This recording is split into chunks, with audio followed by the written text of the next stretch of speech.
AI debate. Should AI be regulated?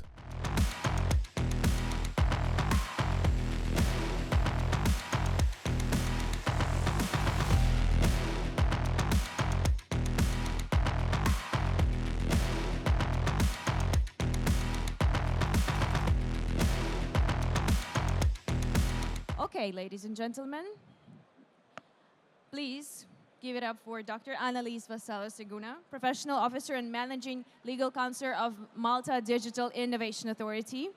And we have an amazing lineup to speak about artificial intelligence regulation today. So, just to give you a bit of an overview, so far, almost a year ago, various countries have begun implementing regulations and frameworks to govern the development and use of AI. For instance, in the EU, the EU has been at the forefront of AI regulation with its proposed Artificial Intelligence Act, which aims to create a comprehensive legal framework for AI. In the US, there is currently no overarching federal law specifically regulating AI, but various agencies like FTC, Federal Trade Commission, and the National Institute of Standards and Technology issued some guidelines and frameworks addressing AI ethics and accountability and bias. Some states specifically also enacted their own regulations. China has implemented several regulations and guidelines aimed at promoting the development of AI and ensuring security, again, aimed at ethical standards. Canada introduced the directive on automated decision-making. Australia has developed an AI ethics framework. And generally, these examples illustrate a growing global recognition of the need for AI regulation, with countries adopting various approaches based on their specific contexts and priorities. Now, getting back to Malta, I would like to give the floor to Dr. Annalise and see what Malta Digital Innovation Authority thinks about AI regulation. I guess the floor is yours now. Can you tell us a little bit more about the act that has been under development within your entity? Yes, the Malta Digital Innovation Authority has been working on the development of the EU AI Act together with other EU countries from the very start.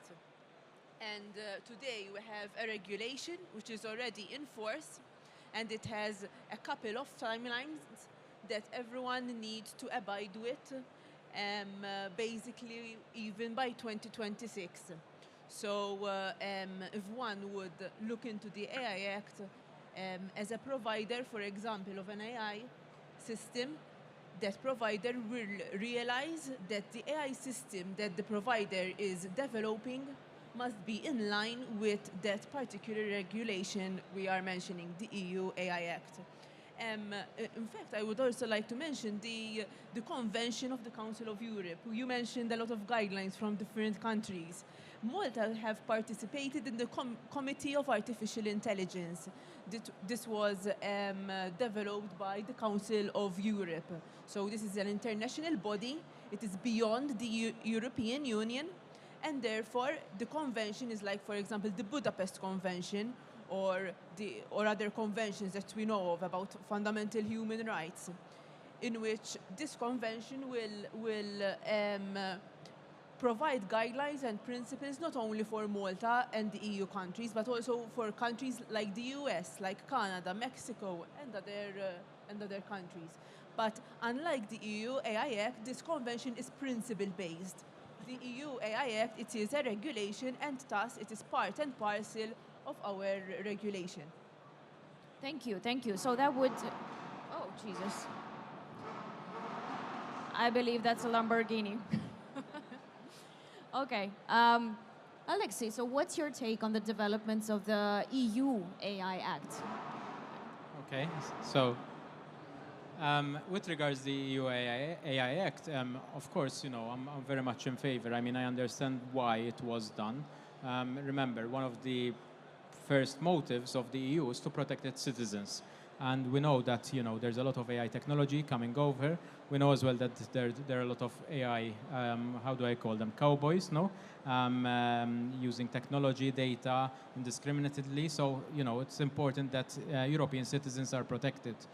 Especially keeping in mind, as you correctly pointed out, that when you consider that other jurisdictions like the US have no form of protection, this can be really problematic for its citizens. And I've heard some very terrible horror stories coming from there. Tell us. I'll tell you. So one of them is this guy, he was in prison. He applied for parole, and in one of the states, they used an AI tool called Compass. And the Compass, it's an AI tool that judges whether the person should be given parole or not. And now, apparently, there are suspicions that this tool is deciding whether the person should be getting parole or not based on the color of his skin and also the neighborhood where he grew up, which I think is very unfair on the person. It's biased, yeah. Now, worse than that, since it is a private company, you know, nobody can question them, because when you ask them, listen, but how did the algorithm decide these things? They tell you, listen, this is, you know, commercial secret. We cannot reveal what's happening in the algorithm. So, you know, this poor guy is in prison because an algorithm decided that he should be in prison. There are other things, like, for example, Steve Wozniak, one of the founders of Apple, he has a bank account with his wife. They have everything shared, okay? And at one point, they received a credit card. And, for example, he received a credit card with a limit of 10,000, all right? I'm inventing the numbers. But his wife got a credit card with a limit of 5,000.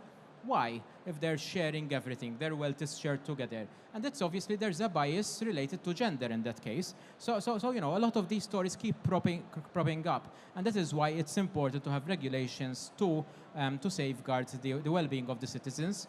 However, and this is the, you know, there's always a however, we should be careful, of course, not to over-regulate then, because when you over-regulate, there are repercussions. So, for example, if you take Europe, because of the AI Act, there are some companies that decided not to deploy their AI models. So one of them is Meta, the Facebook company, where they have a particular strong model. They said, listen, we will not deploy it in Europe because of the AI Act. If you look at Apple Intelligence is not deployed in Europe because of AI regulations. Now I think they reached an agreement that it will be deployed next April. But you see the delay, us as Europeans, we are falling backwards because of regulation now. Now, as I said, I'm not saying let's not have regulation, but let's strike the balance. Or at least, if there's regulation, I think the EU should focus more on providing alternatives. So that, you know, if I can't have the Meta model, then at least I can have a European model which is equally good. Annalise, what's the way, in your opinion, to balance like the need for the regulation, the obvious need for protecting users and companies, and then there is another side to it, you know, the need for data privacy and then the unbiasedness, right? How do we balance that? I fully agree with Professor Dingli. In fact, when we start negotiating with the EU, we also mentioned that Malta is a small country, and therefore we need to protect even our companies and our businesses. And if there needs to be funding or other ways which are easy for companies to be in line with the AI Act, we are trying to do our best to make it easier for such companies. With respect to data, the GDPR, which I think everyone knows about it, will still be applicable the same. So the AI Act is a regulation which is without prejudice to the GDPR itself. So what the GDPR protects is still going to be protected, and something else which the AI Act imposes is transparency. So even though this is not specifically on privacy, transparency is important because at least every individual or deployer who will be using an AI system will be aware that this particular phone, for example, is using that particular AI system. Just, I wish to mention as well, under the AI Act, there's the obligation for there to be a market surveillance authority and also a fundamental human rights authority. And the Information Data Protection Commissioner, which is established under the GDPR, will be obliged to have some of these roles, and anyone which would have queries with regards to their privacy can be also tackled by the AIBC itself. And what about accessibility, the alternatives that Alexiei mentioned? If, let's say, we can't have the main player, like in the field, if they doesn't comply with the regulation, can we at least give like space for local players that give us some alternatives? The regulation has its own obligations, the AI Act, so the obligations and the penalties under the GDPR will apply, but also the penalties under the AI Act. So it's a double, yes. double act. Olga, can I react something to Annalise? I think in Malta we are quite lucky, and I'm not saying this because she's here, all right? Just to be sure. But the MDIA, the regulator, I think works very well with us, no? That are being regulated on the other side. Let's not forget that actually things started much before the AI Act. So in 2019, Malta wrote the first Malta.ai national strategy. It was featured heavily as well in the AI blockchain summit as well, I remember. And I was one of the authors as well of that strategy. But immediately after, Malta launched the sandbox, the AI sandbox. So this is a place where you can develop AI solutions, but you are within a confined, safe environment. And this falls under the MDIA as well. I think I was one of the first projects that actually entered the sandbox, if not the first, probably. So I was the guinea pig of the sandbox. At first you think, but it's not nice, no, to be monitored, but knowing that it is the right thing to do, because after all, we are deploying solutions for people. So there need to be that additional level of peace of mind that, my solution is not just working well or reaching its objective, but also not doing harm to anyone.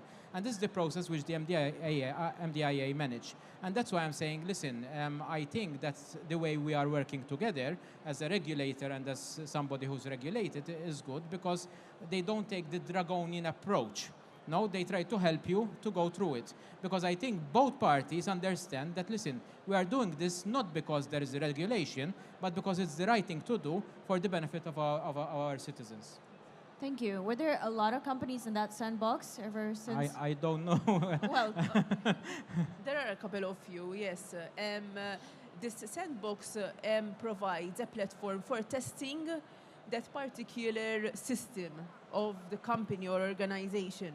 So if, for example, I have an app or I have any technology which I wish to test before putting out in the market, and I want to get to know its effects or how I can improve it, the sandbox is an opportunity that everyone may use under the Malta Digital Innovation Authority. now, tell me, is it, in your opinion, ethical to regulate AI in a way that it prioritizes human jobs over tech advancement, right? And what balance, again, should we struck here? If I had to give you my honest opinion, all right, I don't think it's something that should be regulated, and I'll tell you why. Because if somehow you regulate it, okay, and you slow down the deployment of a solution in favor, of course, of human labor, all right, the downside effect is that you're losing competitiveness and also productivity, because other companies or other countries will not stop, no? So you are competing with them. In fact, I believe a year or two ago, there was this drive for Europe to ban AI for 6 months, okay? Which I think was ridiculous, no? Because let's imagine it would happen, okay? So we stop for 6 months. I don't know how you would do that, but let's imagine it would happen, all right? What would China do? What would Russia do? They would still keep on going with their development. So It would essentially, sprint further, yes. of course, so essentially we're just widening the gap with them. So, rather than slowing down AI so that we take care of human labor, what we should do is identify those people that will be affected by AI from now, and we're already late, by the way, okay? And help them to move up with upskilling, reskilling, move them to new jobs. So that we should take a proactive vision to help those people and not the other way around. What do you think about that? When it comes to employees and the workforce, I always think of education. because like Professor Dingli, I believe that it is important to start educating everyone, even our employees, especially our youngsters at school and universities, to have that willingness and initiative to, even if they don't know technology, but they start to learn. For example, it's like when we had the ATMs at our banks. Unless we had the initiative to try and use those ATMs rather than going to the bank directly, today we don't know how to use that ATM. And this is the same. Unless we're going to have that willingness to learn, even if my background is only legal and I'm not a technologist, but why not? Why not getting to know what AI is and that particular technology? It will help me in my day-to-day workload. So in that way, I won't stay backwards when it comes to a case where my company, my employer will invest in a technology, but I would be aware already and knowledgeable on how to use that technology. Can I add something? Because, you know, every time I'm in a panel or whatever, this topic comes up, of course, rightly so, but nobody mentions the other problem, which I think it's a bigger problem that we'll be facing. So this I call it like the AI paradox. So on one end, there are a chunk of jobs, most of them would be the low-skilled, low-end, that will, you know, will finish. I mean, we know that it's coming and it's accelerating very much. But think about it. If you go, for example, about industry, no, or manufacturing, who will take these jobs? It will be machines, robots, no, taking these jobs. Okay. So this is what everybody is afraid of. You know? Yeah, but wait. Follow my line of thinking. If we have robots in manufacturing, who will take care of those robots? Engineers, data scientists, AI specialists. And the statistics show that in that area, the high-skilled, high-paid jobs, we will not have enough people.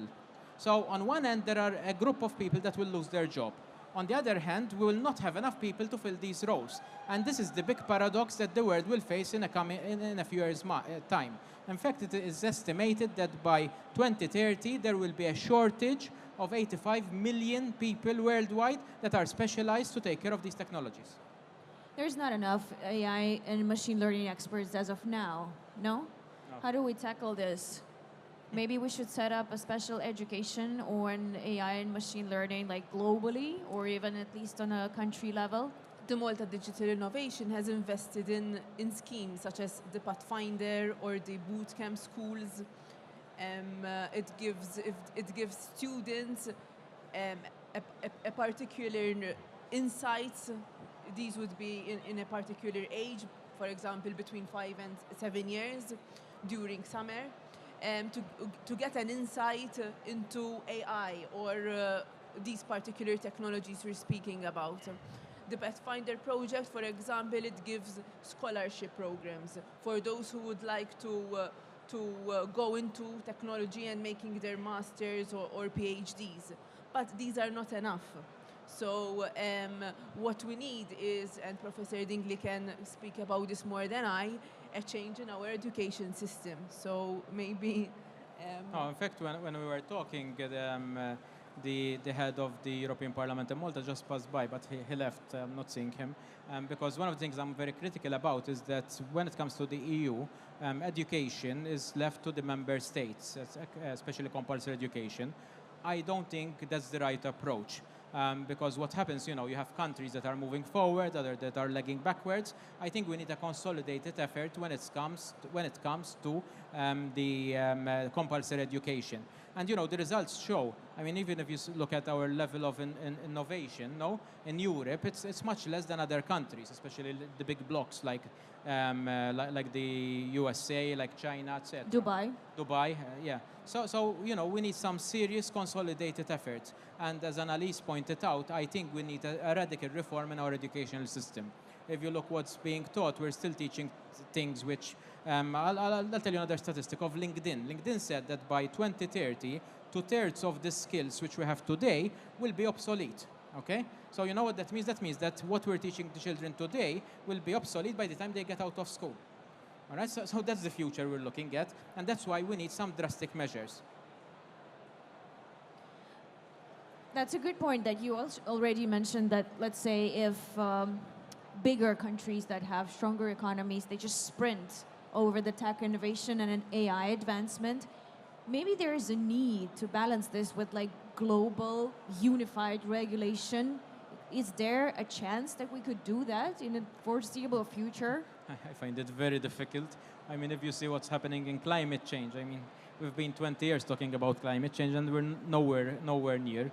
And now we seem to be moving to the point of no return. So I don't see it happening in AI. But I think, political blocs like the EU and many others, I think they should have a serious consolidated effort. Sometimes I feel that these blocs focus too much on the numbers than on the actual quality that's coming out of our schools. And I think we should focus more over there. Because if we don't do that, I mean, we're already very much, backwards. We'll get even more back. You also mentioned the issue of big countries. I think over there, Malta has a very big advantage because, our numbers are much smaller. So if you need to make a change, it's a change which at a much smaller level. So I think we should capitalize over there. In fact, even if you think about the Malta.ai national strategy, we had positioned Malta as being the AI launchpad, whereby you come over here, you test your solution within a safe environment, which is the sandbox. Malta has the dynamics of bigger countries, but of course in a very much smaller space, and then launch it to bigger countries. And I think that's the model which our country should follow. Do we need a global effort, like an international standard effort? Yes, and it is important because AI is going to be in a global setting, okay? So, but that is why in platforms like the Council of Europe, which I mentioned before, we have agreed globally by various countries to have the convention implemented at the end of the day. The MDIA is also working on a D-Hub. D-Hub is an area where, as Professor Dingli was saying, one can develop the technology of that particular company. So apart from the sandbox, a D-Hub will offer a high-performance computer, so companies even from abroad can come and test their technology in this particular area, which will be launched on the 21st of this month. Oh, we're looking forward to it. Yes, Amazing. of course. Amazing. I should be the first in the list to use their high-performance computer. Yes, he deserves it. Actually, it's amazing that we can sit down, during a conference and have different players, talking openly to each other and the regulator. But what do you think? Like, what role should public opinion play? Like, who else needs to sit down with the regulators? And is it necessary, right? Coming from an educational powerhouse, like we have this option to sit down here on this stage and talk openly about that. But what about other entities? Do they have, a take on that, and how we will tackle this? In the platforms which I took part of, even in the Council of Europe, experts and observers like Sen and Senselec, they were all part of our discussions. So we always try to involve these people, even in documents which we issue and legislation. We make public consultations. Even the AI strategy is currently at cabinet and will be put for the public to review. So I encourage you in the coming days, maybe you can visit the website of the Maltese government. And once the AI strategy is issued, you can even give feedback on these particular documents. Your feedback would be important because this is our future at the end of the day. If there is room for improvement, it is the time to do so. Thank you. Well, I don't know, a round of applause, please. This is so great. Yes. What do you think about other public voices in that space? No, before, I think in 2 panels ago, there was written AI is the new oil or something like that. New gold. But there's actually a quote which says AI is the new data is the new oil, yes. And AI is the new electricity. And I think that really summarizes this because AI is already entering everything. So, you know, if you buy a car, an air conditioner, whatever, probably there's some sort of AI. But it will become much more intensive in the coming years. So back to your questions, you know, I think that everyone can be a stakeholder in this because everyone will be using some sort of AI. Something interesting which also came up from the national strategy is that when we asked people, listen, do you know about AI? And most of them said yes. And then we told them, do you use it on a daily basis? And most of them said, well, not really. So it was about 40%. When we gave them examples about AI applications, this went up to around 90%. Why? Because AI doesn't come, you know, with a label which says this is AI and this is not AI. So people do not realize that they are heavily dependent on AI. On social media, well, now on social media, let's say Facebook or Instagram, you have to label like AI-made images. Yes. I mean, at least that, right? But think about it. I don't know if you have an oven at home. No, does it have AI? You probably don't know, but it might. Maybe you don't have to know. Yeah, exactly. So people do not realize what is AI, and keep in mind that, you know, we are in the tech industry, but most people out there, their notion of AI comes from Hollywood. No, they haven't learned about AI, but they've probably seen a Terminator movie killing everyone, and that's their vision of AI. So we need to teach scary people. Robot. Yeah. So we need to teach people about AI. And that is why I say, listen, everybody is a stakeholder in AI because it will affect the life of everyone. Do we need to label AI content? Is it necessary, in your opinion? That goes as far as deep fakes, you know, because it sometimes gets really scary. I think it would be good to label it, but I think it's an impossible task. That's what I believe. Because even though, you know, you do it, probably there will be some system in some other country that will not bother doing it. No? So how do you distinguish? Remember, even today... Then you have the regulator, which, you know, makes it but they're not checking all the images to check whether it's an AI or not. And even today, remember, there are no tools that, you know, can tell you, listen, this is 100% AI, and this 100% not AI. I mean, it's very difficult to distinguish. Plus, even though today you might maybe distinguish a little bit, in the future these tools are becoming so good that it will become impossible for you to distinguish. So you know, I think it's a lost battle going down that alley. Can we use AI for, let's say, these biased or deepfake recognition? You can, but you have no guarantee that it manages to identify them. Because it needs to be learned in a specific way? No, it's because AI is becoming so good.